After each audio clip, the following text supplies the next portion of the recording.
이 피아노는 뭐지? 너무 끌려. 어디 천한 운전기사 따위가 감히 그 피아노에 손을 대.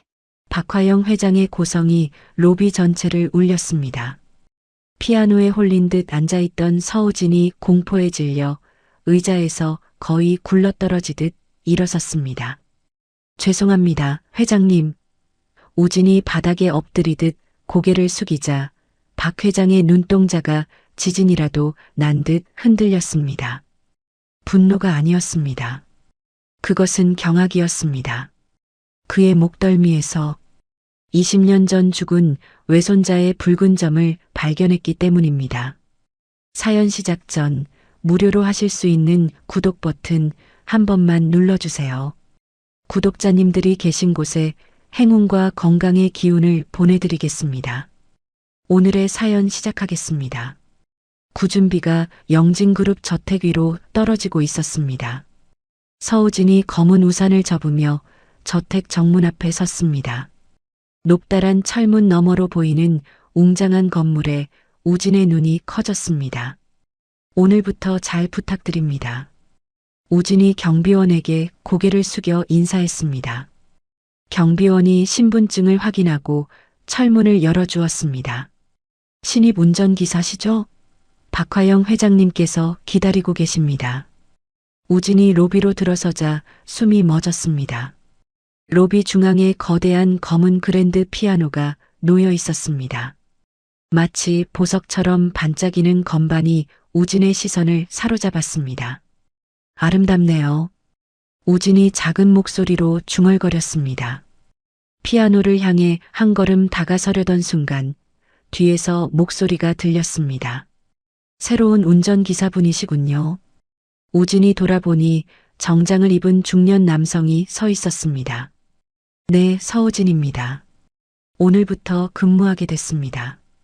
저는 김비서입니다. 회장님께서 곧 내려오실 예정이니 잠시 기다려주세요. 김비서가 우진을 2층으로 안내했습니다. 계단을 오르던 우진이 뒤를 돌아 피아노를 바라봤습니다. 알 수 없는 그리움이 가슴 한편에서 올라왔습니다. 2층 복도 끝에서 박화영 회장이 나타났습니다. 회색 정장을 입은 그녀의 눈빛은 날카로웠지만 따뜻함이 엿보였습니다. 서우진 씨죠? 박화영이 우진을 위아래로 훑어봤습니다. 네, 회장님. 열심히 하겠습니다. 우진이 깊게 고개를 숙였습니다. 운전 경력이 얼마나 되나요? 5년 정도 됩니다. 가족은 어떻게 되시고? 어머니 한 분 계십니다. 박화영이 고개를 끄덕이며 우진의 얼굴을 자세히 살폈습니다. 그럼 내일부터 정식으로 시작하죠. 오늘은 차량과 저택 구조를 익혀두세요. 김 비서가 우진을 차고로 안내했습니다. 까만 벤츠가 줄지어 서 있었습니다. 이 차가 회장님 전용차입니다. 매일 아침 8시에 출발 준비를 해주시면 됩니다. 우진이 차 열쇠를 받으며 고개를 끄덕였습니다. 네, 알겠습니다. 그날 밤 우진은 뒤척이며 잠들지 못했습니다. 아침부터 내린 비소리와 함께 피아노 선율이 머릿속을 맴돌았습니다. 다음 날 아침 7시 30분. 우진이 평소보다 30분 일찍 저택에 도착했습니다. 로비는 고요했고 피아노만이 그 자리를 지키고 있었습니다.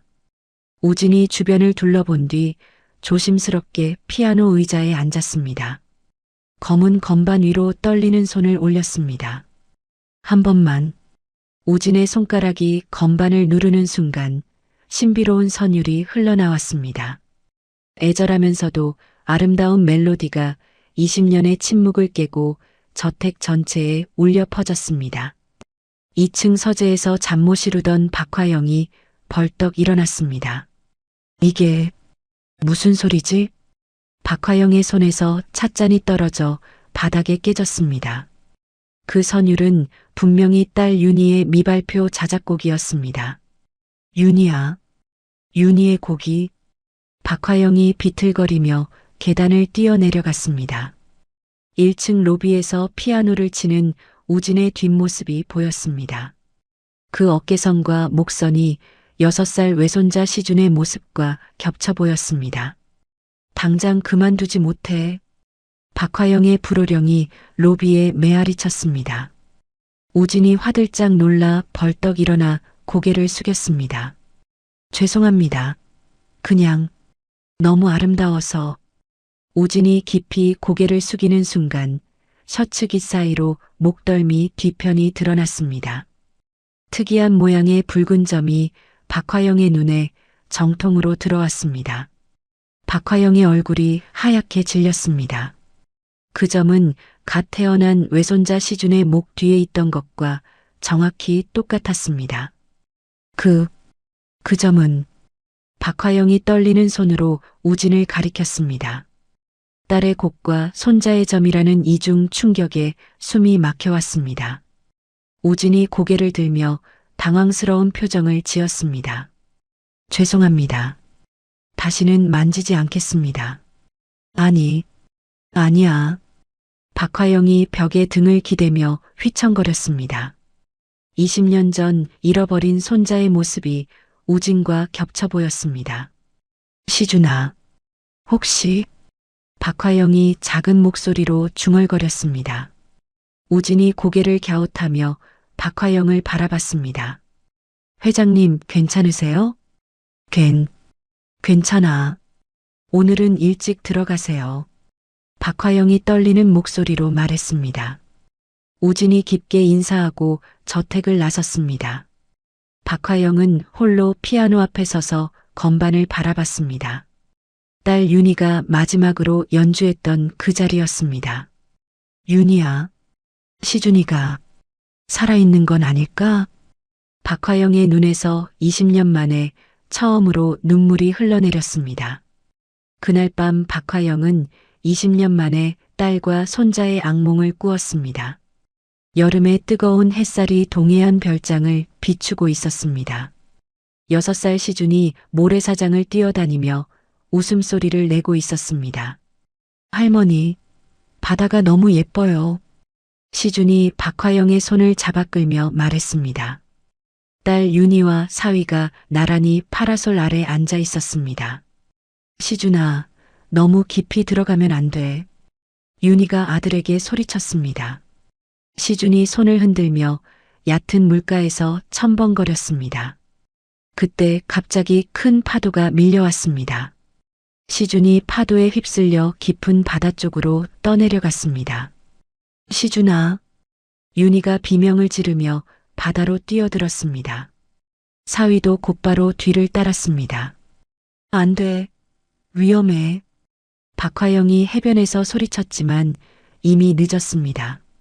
거센 파도가 세 사람을 모두 집어삼켰습니다. 윤희야, 시준아. 박화영이 악몽에서 깨어나 침대에서 벌떡 일어났습니다. 온몸이 식은땀으로 젖어 있었습니다. 또 그 꿈이야. 박화영이 떨리는 손으로 이마를 짚었습니다. 창밖으로 동이 트고 있었습니다. 박화영은 더 이상 잠들 수 없어 서재로 향했습니다. 책상 위에 놓인 전화기를 집어들었습니다. 김비서, 나야. 서우진에 대해 철저히 조사해.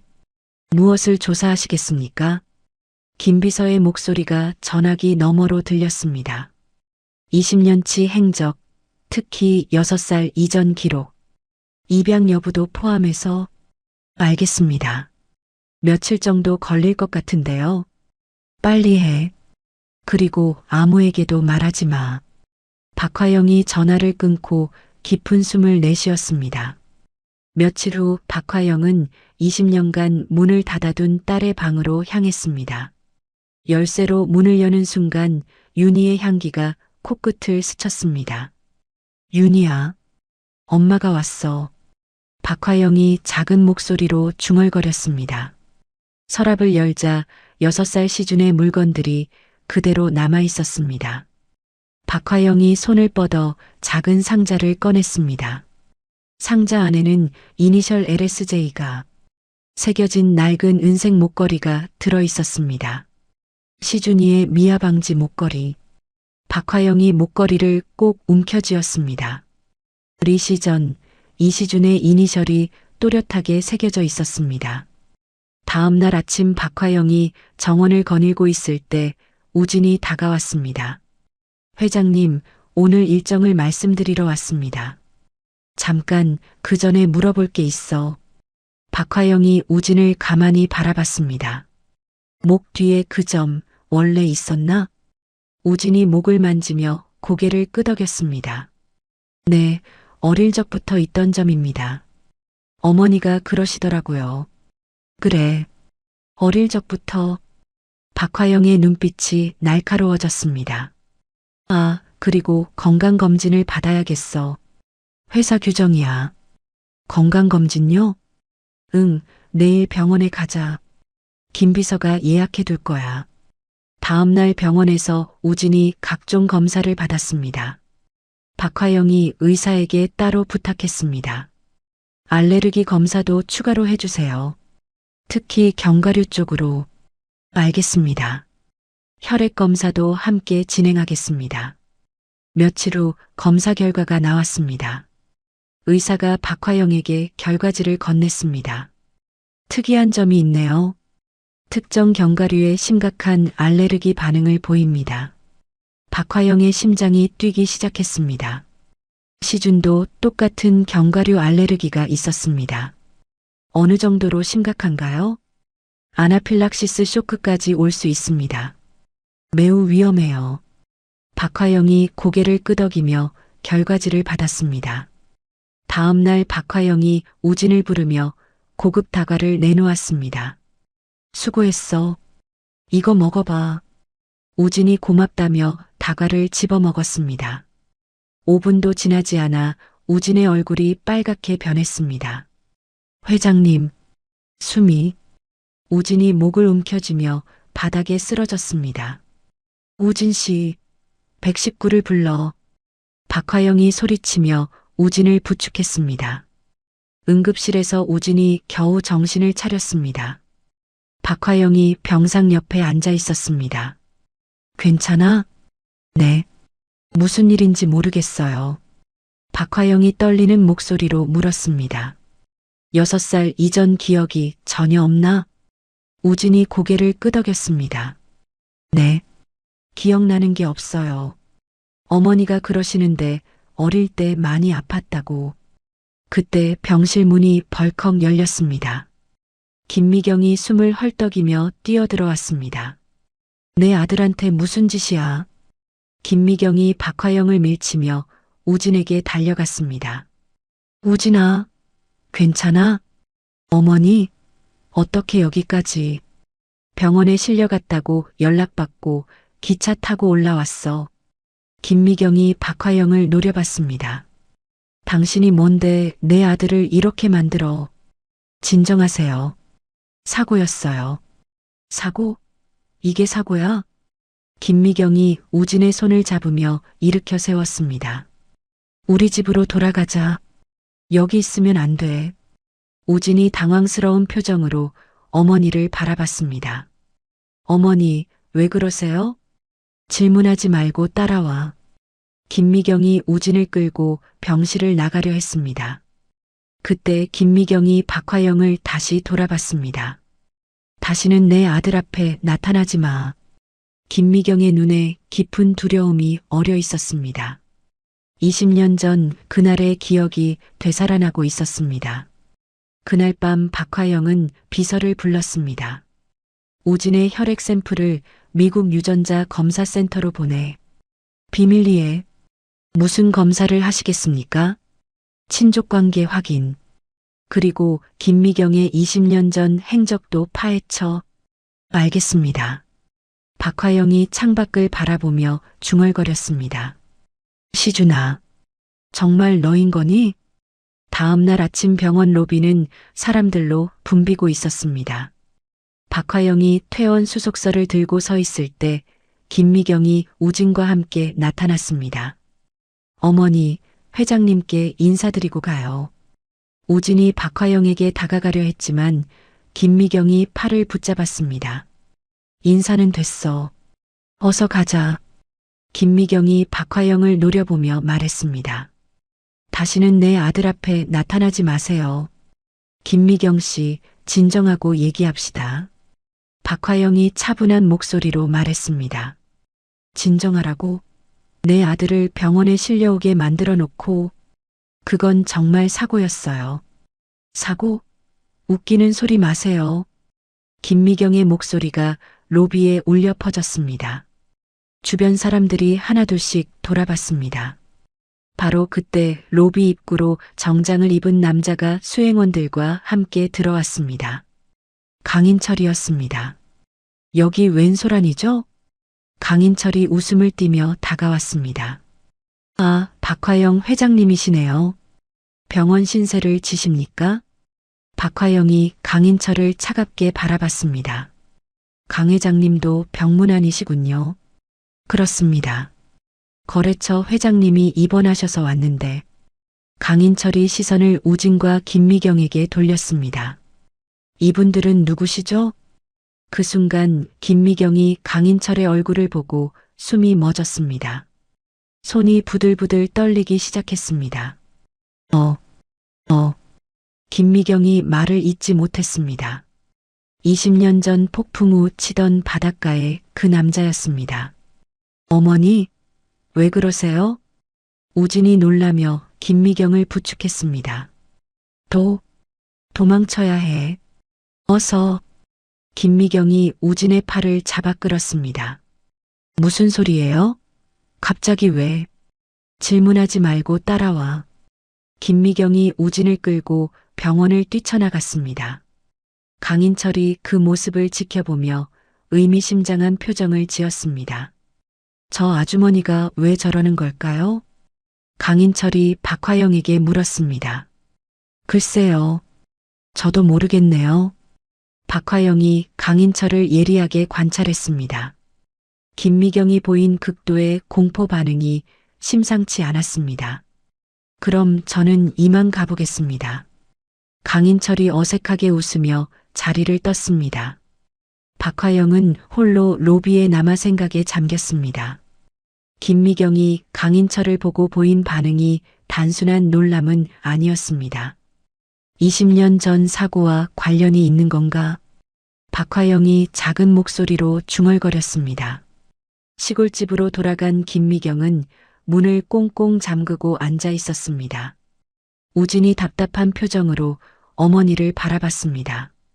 어머니, 도대체 무슨 일이에요? 아무것도 묻지 마. 그냥 일을 그만둬. 왜요? 회장님이 좋은 분인데. 좋은 분?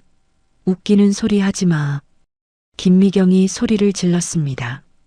그 사람들은 위험해. 절대 가까이 가면 안 돼. 우진이 처음으로 어머니에게 맞섰습니다. 어머니가 숨기고 계시는 게 있죠? 뭔 소리야? 제 과거에 대해서요. 왜 6살 이전 기억이 없는지, 왜 제 출생신고가 늦었는지. 김미경의 얼굴이 하얗게 질렸습니다. 그런 걸 왜 파헤치려 해? 제가 알 권리가 있잖아요. 우진이 목소리를 높였습니다. 우진아, 제발. 저는 진실이 알고 싶어요. 제가 누구인지, 어디서 왔는지. 김미경이 주저앉으며 눈물을 흘렸습니다. 알면 불행해져. 그날 밤 10시경 집 앞에 검은색 승용차가 멈췄습니다. 정장을 입은 남자가 내려서 문을 두드렸습니다. 누구세요? 김미경이 떨리는 목소리로 물었습니다. 영진그룹에서 나왔습니다. 박화영 회장님이 전해달라고 하셨어요. 문을 열자 비서가 작은 상자를 내밀었습니다. 이게 뭐죠? 우진이 상자를 받아들었습니다. 저도 모릅니다. 회장님께서 꼭 전해드리라고 하셨어요. 비서가 인사를 하고 떠났습니다. 우진이 상자를 열자 낡은 은색 목걸이가 들어 있었습니다. L.S. J.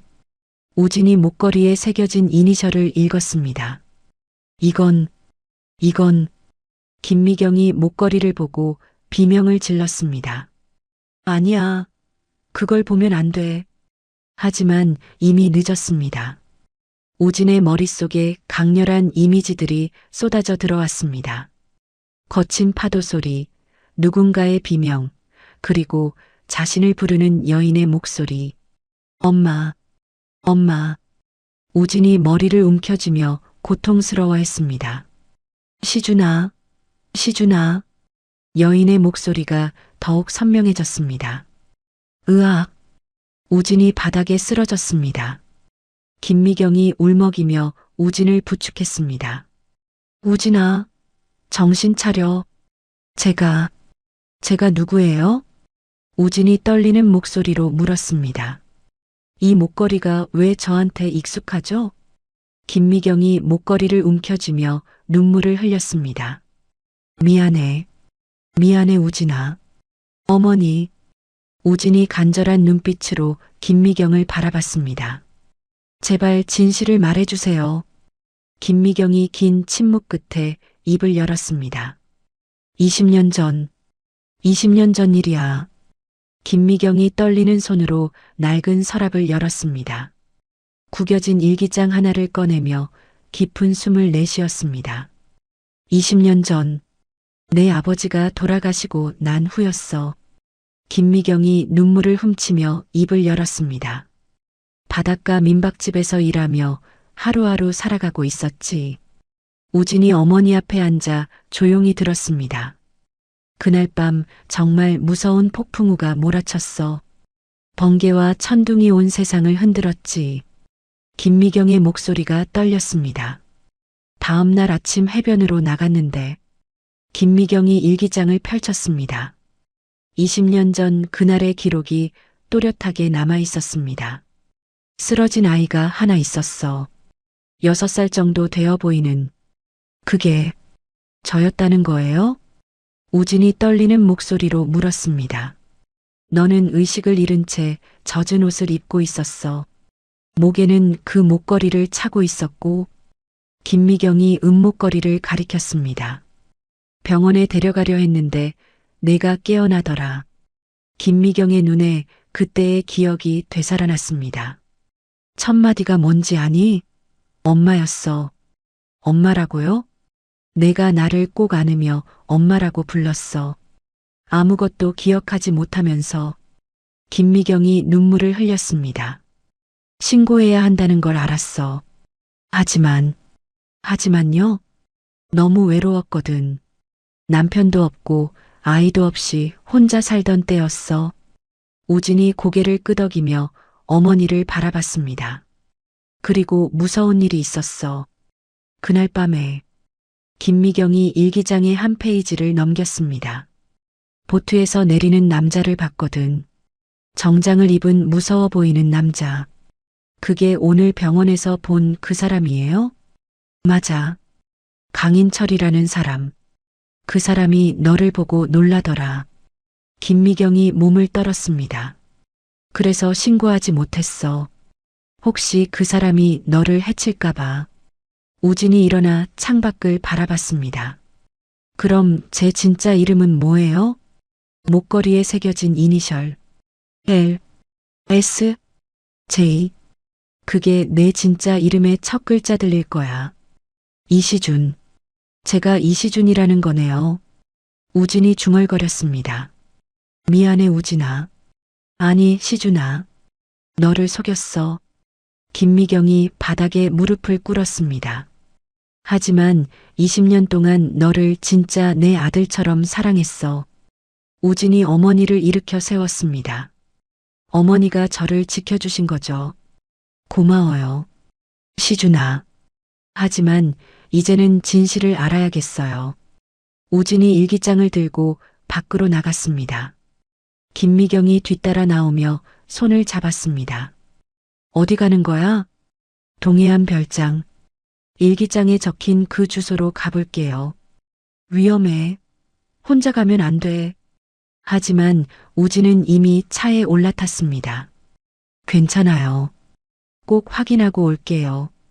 우진이 시동을 걸고 출발했습니다.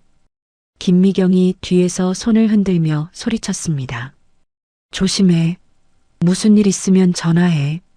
3시간을 달려 동해안에 도착한 우진은 일기장 속 주소를 찾았습니다. 폐허가 된 별장이 바다를 바라보고 서 있었습니다. 여기가 우진이 별장 앞에 섰습니다. 입구에 걸린 낡은 간판에 영진그룹이라는 글자가 희미하게 남아 있었습니다. 별장 문을 열고 들어서자 거실에 깨진 액자가 떨어져 있었습니다. 우진이 조심스럽게 액자를 집어들었습니다.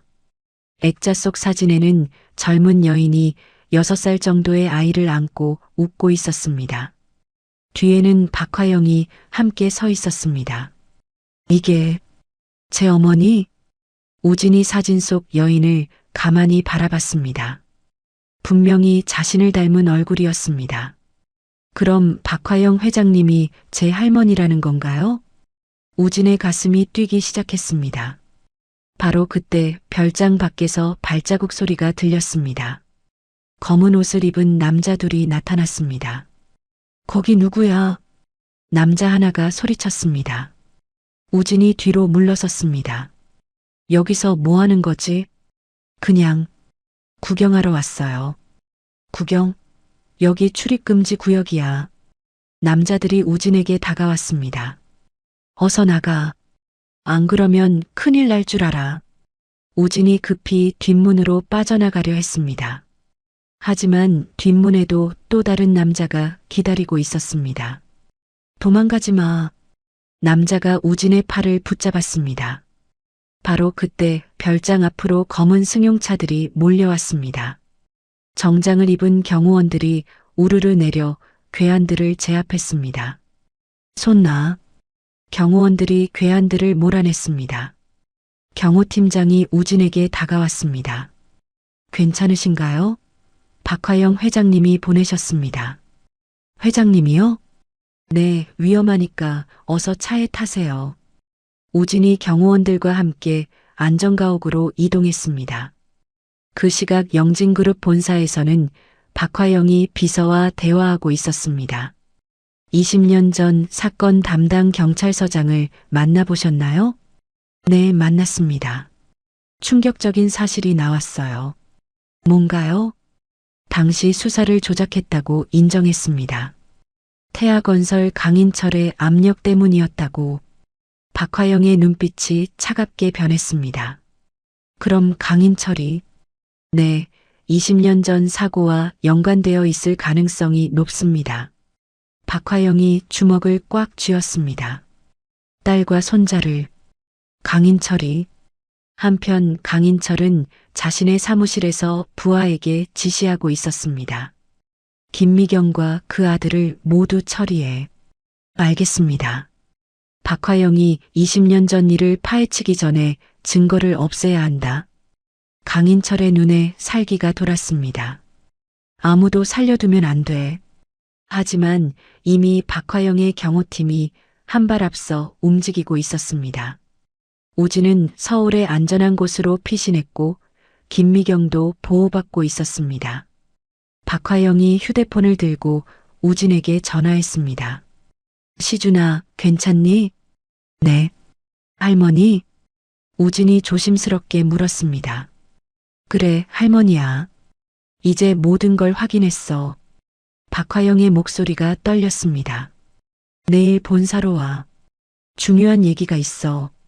네, 알겠습니다. 우진이 전화를 끊고 창밖을 바라봤습니다. 20년 만에 자신의 진짜 정체를 알게 된 것입니다. 영진그룹 본사 50층 회장실에 국제우편이 도착했습니다. 박화영이 떨리는 손으로 미국 유전자 검사센터의 봉투를 뜯었습니다. 유전적 관계 분석 결과. 박화영이 결과지를 펼쳤습니다. 중요한 부분에 밑줄이 그어져 있었습니다. 이시준과 박화영의 친족관계 외할머니와 외손자 확률 99.99%. 박화영의 손에서 결과지가 떨어졌습니다. 20년간 참아왔던 모든 감정이 한순간에 무너져 내렸습니다. 윤희야, 시준이가 정말 살아있었구나. 박화영이 책상에 엎드리며 목 놓아 울기 시작했습니다. 20년 만에 처음으로 흘리는 진짜 눈물이었습니다. 할머니가 미안해. 20년간 못 찾아서. 박화영의 울음소리가 넓은 회장실에 울려 퍼졌습니다. 문을 두드리는 소리가 들렸습니다. 김 비서가 조심스럽게 들어왔습니다. 회장님, 서우진 씨가 왔습니다. 박화영이 눈물을 훔치며 고개를 들었습니다. 들어오라고 해. 우진이 긴장한 표정으로 회장실에 들어섰습니다. 박화영이 눈물범벅이 된 얼굴로 그를 바라봤습니다. 시준아. 박화영이 떨리는 목소리로 불렀습니다. 회장님? 우진이 당황스러운 표정을 지었습니다. 아니야. 이제 회장님이 아니야. 박화영이 자리에서 일어나 우진에게 다가갔습니다. 할머니야. 너의 할머니. 박화영이 손에 들고 있던 유전자 검사 결과지를 우진에게 보여줬습니다. 이게 뭐예요? 너와 나의 혈연 관계를 증명하는 서류야. 99.99% 확률로 너는 내 외손자야. 우진이 결과지를 들여다봤습니다. 이시준이라는 이름이 또렷하게 적혀 있었습니다. 제가 정말 이시준이에요? 그래, 내 딸 윤희의 아들. 내 소중한 외손자. 박화영이 우진의 손을 꼭 잡았습니다. 시준아, 내 손자야. 20년간 어디 있었니? 우진의 눈에서 눈물이 흘러내렸습니다. 어릴 적부터 느꼈던 빈 공간이 채워지는 기분이었습니다. 할머니. 우진이 처음으로 할머니라고 불렀습니다. 그래, 시준아. 할머니야. 박화영이 우진을 끌어안았습니다. 20년간 메말랐던 마음에 따뜻함이 스며들었습니다. 미안해, 시준아. 할머니가 너를 지키지 못했어. 아니에요. 저도 할머니를 못 알아봐서. 두 사람이 서로를 꼭 안고 울었습니다. 잃어버렸던 가족이 다시 만난 순간이었습니다. 한참 후 박화영이 우진을 일으켜 세웠습니다. 이제 내 진짜 이름으로 살아야지. 이시준으로. 내 할머니. 시준이 고개를 끄덕였습니다. 그런데 양어머니는 어떻게 되는 거예요? 박화영의 표정이 복잡해졌습니다. 김미경 씨 말이지? 네, 20년간 저를 키워주신 분이에요. 박화영이 창밖을 바라보며 깊은 숨을 내쉬었습니다. 법적으로는 유괴죄에 해당해. 하지만요? 너를 20년간 지켜준 공이 있어. 그 부분을 고려하겠어. 시준이 안도의 표정을 지었습니다. 박화영이 비서실에 전화를 걸었습니다. 김 비서, 법무팀을 소집해. 이시준의 신분 복원 절차를 시작해. 네, 알겠습니다. 그리고 후계자 승계 작업도 준비하고. 박화영이 전화를 끊고 시준을 바라봤습니다. 이제 영진그룹의 진짜 후계자가 되는 거야. 저에게 그런 자격이 있을까요? 당연히 있어. 너는 내 혈육이잖아. 박화영이 시준의 어깨를 두드렸습니다. 하지만 그 전에 해야 할 일이 있어. 무슨 일이요?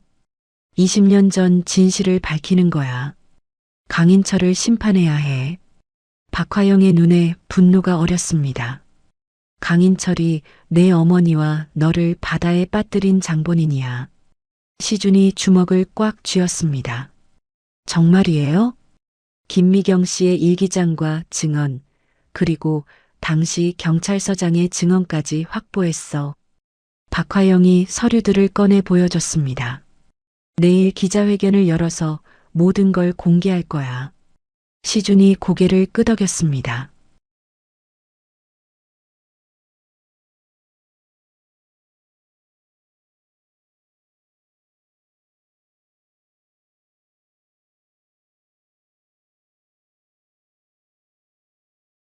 책상 위에 윤희의 일기장이 놓여 있었습니다.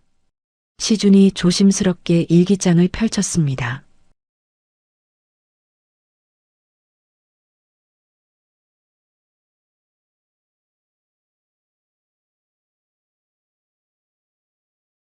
엄마가 저를 위해 만든 곡이었구나.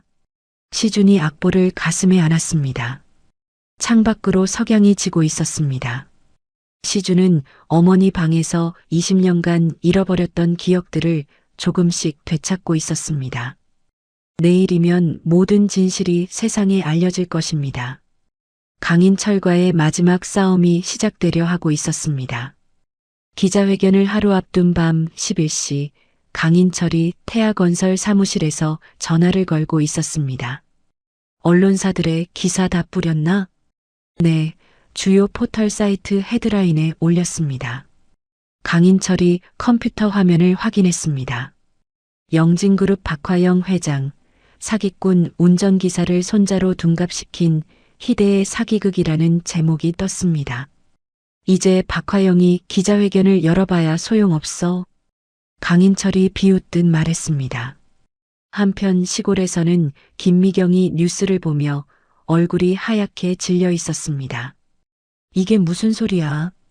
김미경이 떨리는 손으로 리모컨을 움켜쥐었습니다. 뉴스에서는 우진과 박화영의 사진이 나오고 있었습니다.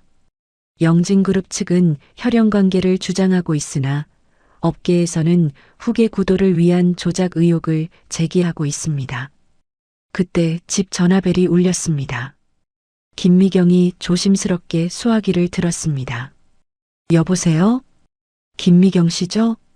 낯선 남자 목소리가 들렸습니다. 누구세요? 태아건설에서 나왔습니다. 잠깐 만나 뵙고 싶은데요. 무슨 일로요? 중요한 제안이 있습니다. 나오시죠. 김미경이 문을 열자 정장을 입은 남자가 서 있었습니다. 강인철 회장님이 보내셨습니다. 남자가 봉투 하나를 내밀었습니다. 이게 뭐죠? 현금 1억 원입니다. 김미경이 놀라 뒤로 물러섰습니다. 왜 저한테 이런 걸? 조건이 있습니다. 내일 검찰에 자수하세요. 자수요? 아동 유괴죄로 자수하고 박화영 회장이 시켰다고 증언하시면 됩니다. 김미경이 고개를 젓었습니다. 그럴 수 없어요. 거짓말이잖아요. 남자가 차갑게 웃었습니다.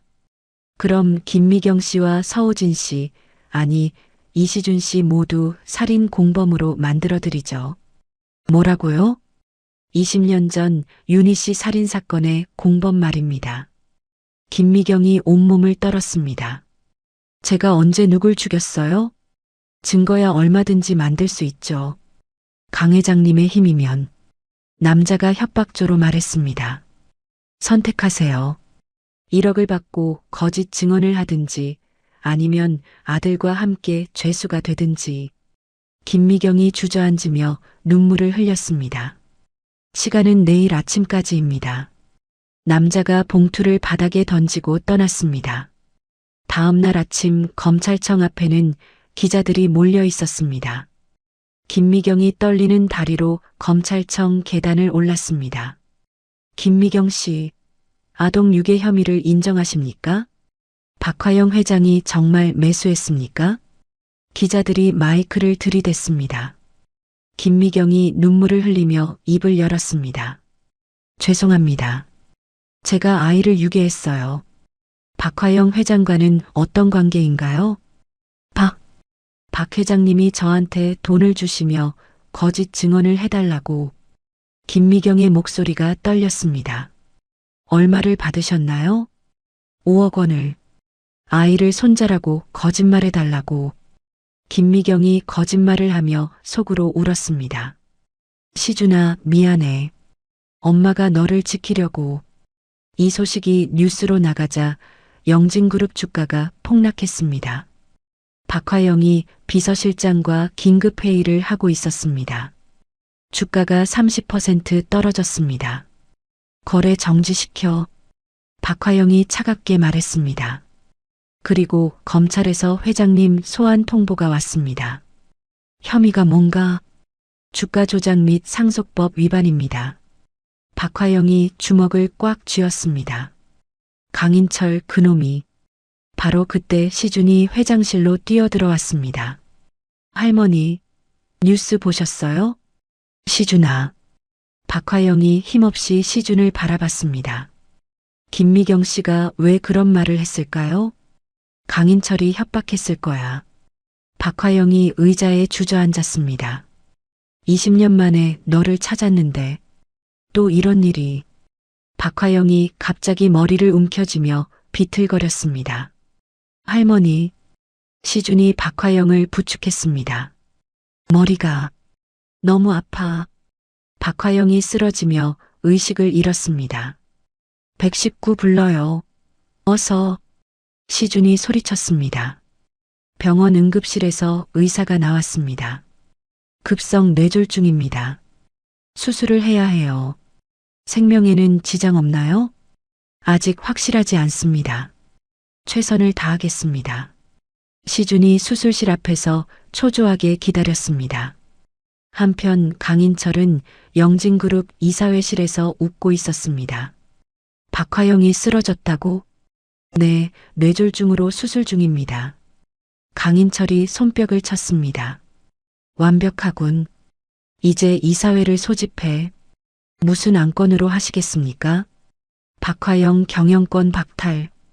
그리고 태아건설과의 합병안 상정.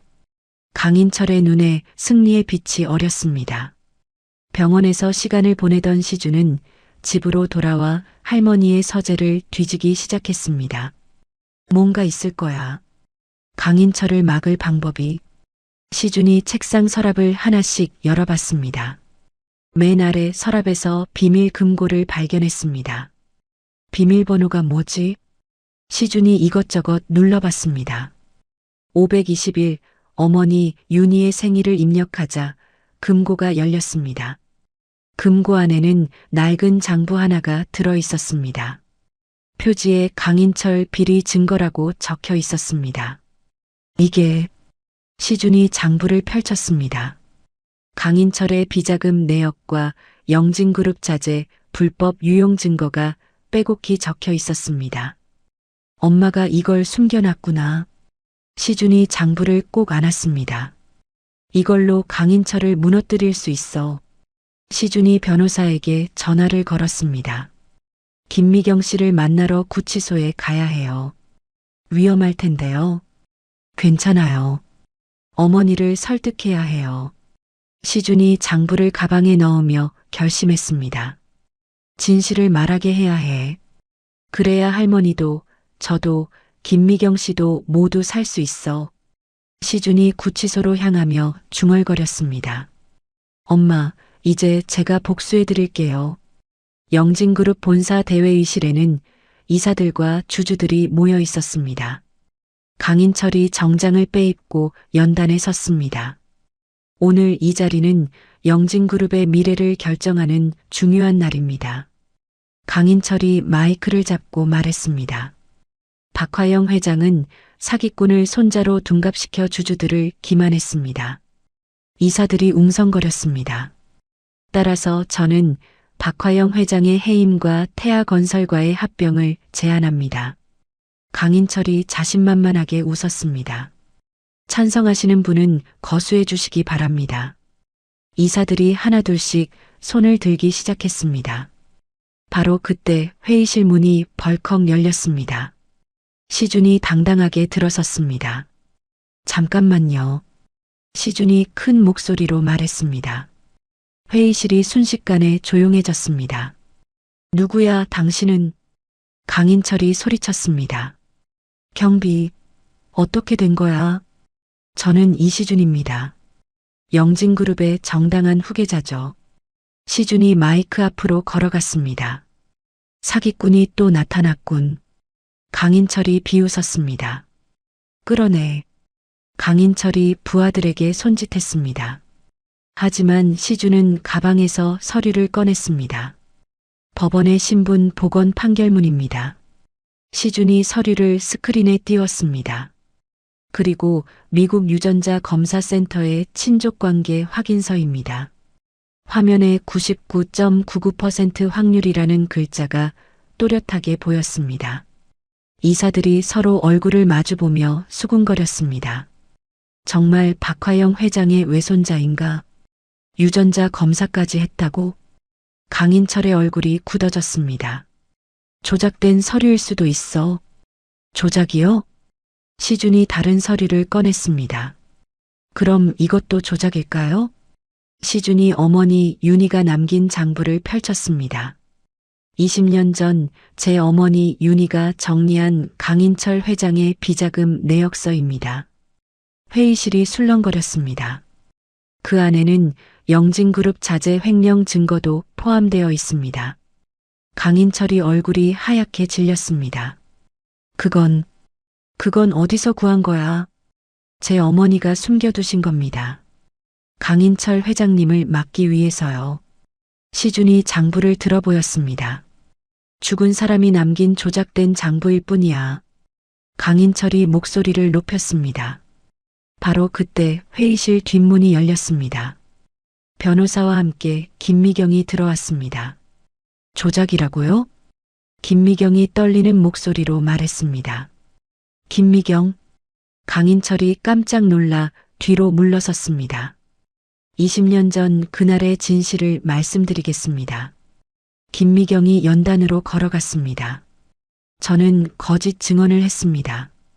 강인철 회장의 협박 때문에 회의실이 웅성거렸습니다. 그분이 제 아들을 해치겠다고 위협했어요. 김미경이 눈물을 흘렸습니다. 이게 20년 전 그날을 기록한 제 일기장 원본입니다. 김미경이 낡은 일기장을 꺼냈습니다. 태아건설 강인철 회장이 윤희 씨와 보트에서 싸우는 걸 봤어요. 김미경의 목소리가 떨렸습니다. 그 후 윤희 씨와 아이가 바다에 빠졌어요. 강인철이 이성을 잃고 연단으로 뛰어올랐습니다. 거짓말이야. 모두 거짓말. 강인철이 시준의 멱살을 잡았습니다. 내 어미처럼 건방지게. 강인철이 소리치는 순간 시준의 머릿속이 번개처럼 밝아졌습니다. 6살 때의 기억이 쏟아져 들어왔습니다. 보트 위에서 어머니와 강인철이 싸우는 모습, 강인철이 어머니를 밀치는 모습, 자신을 바다로 던져버리는 강인철의 모습. 당신이 우리 엄마를. 시준이 절규했습니다. 그리고 저를 바다에 던졌어. 시준의 외침이 회의실에 울려 퍼졌습니다. 기억났어. 모든 게 기억났다고. 시준이 강인철을 밀쳐냈습니다. 회의실 문이 벌컥 열리며 수사관들이 들어왔습니다. 강인철, 살인 및 살인 미수 혐의로 체포한다. 수사관들이 강인철에게 수갑을 채웠습니다. 아니야. 난 안 했어. 강인철이 발버둥쳤습니다. 증거도 증인도 모두 있습니다. 수사관이 강인철을 끌고 나갔습니다. 시준이 그 자리에 주저앉아 울기 시작했습니다. 엄마, 이제 복수했어요. 20년간 쌓인 슬픔과 분노가 한순간에 터져 나왔습니다. 김미경이 시준에게 다가와 등을 토닥였습니다. 시준아, 이제 괜찮아. 고마워요, 어머니. 용기 내주셔서. 시준이 김미경의 손을 잡았습니다. 회의실 이사들이 박수를 치기 시작했습니다. 진실이 밝혀진 것에 대한 박수였습니다. 그 시각 병원에서는 박화영이 눈을 떴습니다. 간호사가 깜짝 놀라며 의사를 불렀습니다. 회장님, 정신 차리셨어요? 박화영이 어렴풋이 주변을 둘러봤습니다. 시준이는 어디 있어? 곧 오실 거예요. 좋은 소식이 있어요. 간호사가 웃으며 말했습니다. 1시간 후 시준이 병실로 뛰어들어왔습니다. 할머니, 깨어나셨어요. 시준아. 박화영이 손을 뻗어 시준을 끌어안았습니다. 강인철은 어떻게 됐니? 체포됐어요. 모든 죄를 인정했어요. 시준이 기쁜 표정으로 말했습니다. 그래, 드디어. 박화영이 눈물을 흘렸습니다. 윤희야, 이제 편히 쉬어도 돼. 시준이가 복수해줬어. 박화영이 하늘을 바라보며 중얼거렸습니다. 김미경도 병실에 들어와 박화영에게 고개를 숙였습니다. 죄송합니다. 진작 진실을 말했어야 했는데. 아니에요. 고마워요. 시준이를 20년간 지켜주셔서 박화영이 김미경의 손을 잡았습니다. 이제 우리는 가족이에요. 세 사람이 서로 안으며 울었습니다. 20년간의 아픔이 드디어 끝난 순간이었습니다. 창밖으로 석양이 아름답게 물들어가고 있었습니다. 새로운 시작을 알리는 듯한 따뜻한 햇살이었습니다. 강인철의 체포 소식이 전국에 퍼지자 영진그룹 주가는 즉시 안정을 되찾았습니다. 박화영이 퇴원한 지 일주일 후 영진그룹 이사회가 열렸습니다. 이시준 씨를 영진그룹 부회장으로 추대하는 안건을 상정합니다. 사회를 보던 이사가 발표했습니다. 찬성합니다. 이사들이 일제히 손을 들었습니다. 박화영이 기쁜 표정으로 시준을 바라봤습니다. 축하해, 시준아. 고맙습니다, 할머니. 시준이 깊게 고개를 숙였습니다. 첫 번째 업무로 뭘 하고 싶니? 박화영이 물었습니다. 영진 윤희 음악재단을 만들고 싶어요. 시준이 또렷하게 말했습니다. 엄마의 꿈을 이어가고 싶어요. 박화영의 눈가에 눈물이 맺혔습니다. 좋은 생각이야. 윤희가 정말 기뻐할 거야. 한편 김미경의 재판이 열리고 있었습니다. 법정에는 박화영과 시준이 증인으로 출석했습니다. 김미경 피고인은 20년간 피해자를 보호하며 키웠습니다. 변호사가 변론했습니다. 판사가 김미경을 바라봤습니다. 마지막으로 할 말이 있습니까? 김미경이 일어나 시준을 바라봤습니다. 시준아, 미안해. 진실을 숨겨서. 김미경이 눈물을 흘렸습니다. 하지만 너를 사랑한 마음만은 진짜였어. 어머니. 시준이 울먹였습니다. 판사가 판결을 선고했습니다. 피고인의 깊은 반성과 피해자들의 탄원을 고려하여 징역 2년에 집행유예 3년을 선고합니다. 법정에서 나온 후 박화영이 김미경의 손을 잡았습니다. 이제 정말 가족이에요. 회장님. 김미경이 고개를 숙였습니다. 시준이에게는 두 명의 어머니가 있는 거예요. 박화영이 따뜻하게 웃었습니다. 시준은 정신과 전문의와 상담을 시작했습니다. 20년간 묻혀있던 기억이 한순간에 돌아왔으니 혼란스러울 겁니다. 의사가 조용히 말했습니다. 음악이 도움이 될 것 같아요. 시준이 피아노를 바라봤습니다. 어머니의 곡을 연주하면 마음이 편해져요. 그럼 치료의 일환으로 계속 연주하세요. 의사가 권했습니다. 저택으로 돌아온 시준은 매일 어머니의 피아노 앞에 앉았습니다. 20년 전 그날의 자작곡을 조금씩 완성해 나갔습니다. 엄마, 제가 곡을 완성해 드릴게요. 시준이 건반을 어루만지며 중얼거렸습니다. 1년이 흘렀습니다. 영진 윤희 음악재단 출범 갈라 콘서트가 열렸습니다. 서울예술이전당 콘서트홀에는 많은 사람들이 모였습니다. 오늘 이 자리는 특별한 의미가 있습니다. 사회자가 마이크를 잡았습니다. 20년 전 세상을 떠난 작곡가 윤희의 미발표 작품이 연주됩니다. 객석이 조용해졌습니다. 연주자는 윤희의 아들, 영진그룹 이시준 부회장입니다. 박수 소리가 울렸습니다. 시준이 턱시도를 입고 무대에 나타났습니다. 그랜드 피아노 앞에 앉아 깊은 숨을 내쉬었습니다. 객석 맨 앞줄에는 박화영과 김미경이 나란히 앉아 있었습니다. 시준아, 잘해라. 박화영이 작은 목소리로 중얼거렸습니다. 시준의 손가락이 건반 위에 놓였습니다. 20년 전 운전기사 서우진으로 처음 연주했던 그 선율이 흘러나왔습니다. 하지만 이번에는 달랐습니다. 슬픔과 그리움, 그리고 희망이 어우러진 완성된 곡이었습니다. 엄마의 곡이. 박화영이 눈물을 흘렸습니다. 김미경도 손수건으로 눈을 닦았습니다. 시준이 마지막 음을 연주하자 콘서트홀이 정적에 쌓였습니다. 잠시 후 뜨거운 박수가 터져 나왔습니다. 시준이 일어나 객석을 향해 인사했습니다. 박화영과 김미경이 일어나 박수를 치고 있었습니다. 시준이 두 어머니를 향해 따뜻한 미소를 보냈습니다. 고마워요. 저를 여기까지 오게 해주셔서. 시준이 마음속으로 말했습니다. 콘서트가 끝난 후 세 사람은 저택으로 돌아왔습니다. 로비의 피아노 앞에 함께 앉았습니다. 엄마가 정말 기뻐할 거야. 박화영이 윤희의 사진을 바라보며 말했습니다. 20년 만에 가족이 다시 모였으니까. 김미경이 시준의 손을 꼭 잡았습니다. 앞으로도 잘 부탁해, 시준아.